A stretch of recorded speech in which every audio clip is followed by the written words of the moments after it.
When was golf first played? Historians have had a surprisingly hard time pinning down the origins of golf. Ball and stick games are one of the oldest styles of sports in history, and differentiating one ancient game from another can be tricky. But most historians agree that games very similar to golf were being played by the 14th century, although some argue that the progenitor of golf was being played as early as the 12th century. Where did the word golf come from? The English word golf has taken many forms over the centuries, and is most similar to the Scottish golf, which is derived from the Dutch words kolf or kolf, which translate literally to club. Where did golf originate? For centuries, the available research and popular opinion pointed towards golf originating in Scotland. But while Scotland is certainly pivotal in the sport's meteoric rise in popularity and has a history closely intertwined with golf, the game itself may not be Scottish at all. The Scottish myth. The evidence available to historians shows that the first mention of golf in Scotland comes from a court document, dated March 6, 1457, banning citizens from participating in any games of football and golf. The Scottish myth. It's not until much later that golf was described or depicted in any way in Scottish media, and without a description to accompany the term there is no way to know that golf doesn't refer to any other game played with a club, such as hurling. However, numerous historical sources from 15th century Holland, dated before 1457, both describe and depict a game that couldn't be mistaken for anything besides golf. How did golf reach Scotland? Once it was understood that golf wasn't a game native to Scotland, another question arose for historians: how did golf get to Scotland? Most historians agree that the game was brought over on ships by Flemish merchants, who brought clubs and balls and taught the game to the wealthy merchant and ruling classes of medieval Scotland. What was golf like in the Middle Ages? The earliest forms of golf, before the game was altered by wealth, were played on a smaller scale, but consisted of the same core concepts. Players would take turns hitting their respective balls with a crooked club nearer and nearer to a target. The player who got their ball to the target with the least amount of swings would win. The people's game versus the game of the aristocracy. But by the middle of the 15th century, evidence suggests that the class divisions began to split the world of golf. Golf versus golf. Golf began to resemble the game we know today, and was played almost exclusively in the countryside by the ruling classes in the Flemish world, while golf remained a small-scale game, played by the working class in the streets of cities and villages. Golf as we know it today. Golf as it exists today, with multiple clubs at the player's disposal and 18 holes to play across massive swaths of manicured land, didn't develop until around the turn of the 16th century, when the ruling class of Scotland became hooked on the new sporting fad. Golf games over war games. As previously mentioned, the first mention of golf in Scotland appears in a parliamentary act banning the games of golf and football.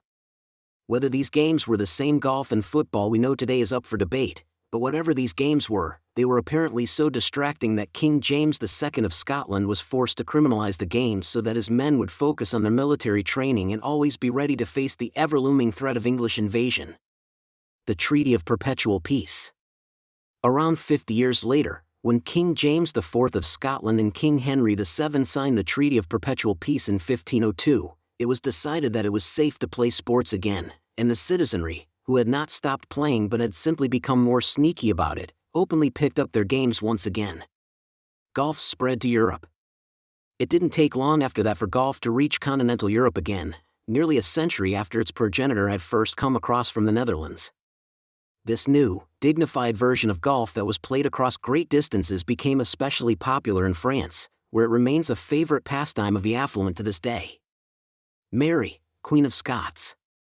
Mary, the first Queen of Scotland, is thought of as the first woman in history to play golf.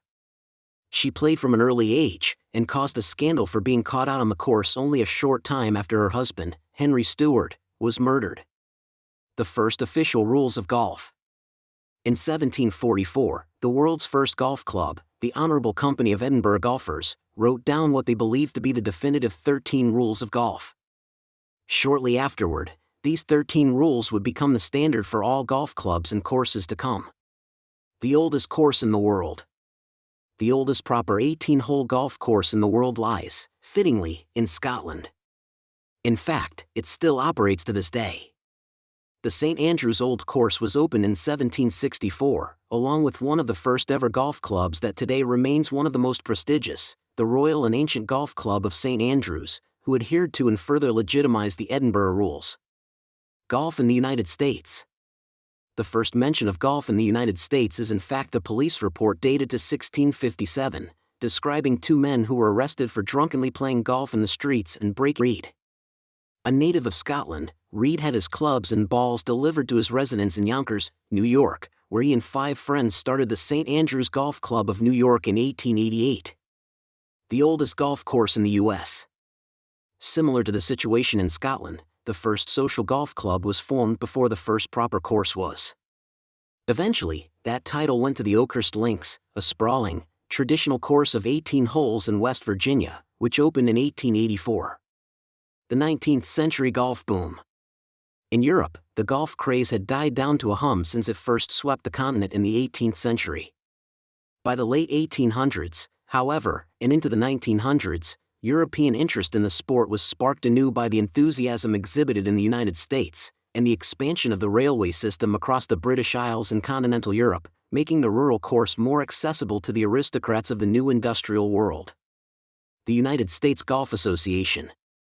One of the largest and oldest golf tournament organizers in the United States, the United States Golf Association was formed in 1894, and hosted some of the first official amateur golf competitions. Francis Ouimet.